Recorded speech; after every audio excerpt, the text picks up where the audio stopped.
السلام عليكم، صباح الخير عليكم. معكم كالعاده اخوكم طاهر المصري. هيا خوتي، اليوم راح نهضروا على الفايونس الكبير هذا.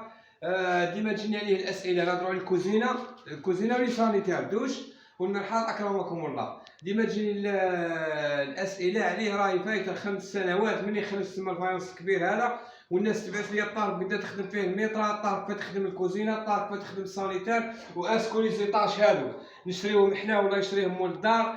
هذه درك انا هدرت قدام خطره ينوضوا لي مصوات يقول لي الطارق راك ديفوندي بزاف على مال ندير. هذا السؤال راه موجه ليكم نتوما المصوات. كل واحد يقول لك بدا يخدم الفايونس الكبير هذا ولا بدا يخدم المطبخ. انا المطبخ نخدمه جلوبال، المطبخ بالفايونس الكبير هذا مطبخ سانيتير طواليت اكرمكم الله نخدمها جلوبال. مثال نقيمها في راسي ندير لها حساب تاعها ونقول مول الدار عطيني طا السومه تاعها تسقى مثال طا.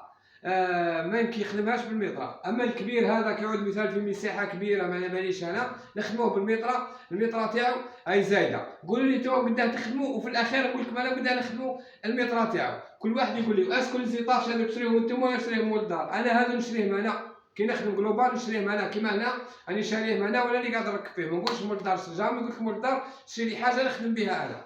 جامي نقول لك مول الدار جيب لي مغرب بالا جامي نقول لك كلش ماتريال تاعي نشري انا ونخدم. مول الدار نقول نشري لي غير السلعه برك، جيب لي فايونس دار دو سول والسيما. اما الباقي كلش نشريه انا. عمري في حياتي قلت مول الدار شري لي حاجه كلش عليا انا. وانتم قولوا لنا طه بدا تخدموا الكوزينه وبدا تخدموا الدوش بدا تخدموا طوالات اكرمكم الله. وكل واحد يخلي لنا رايه. ما كان لا تفوتوا الفيديو هذا مرور الكرام. كل واحد يخلي لنا رايه. سلام.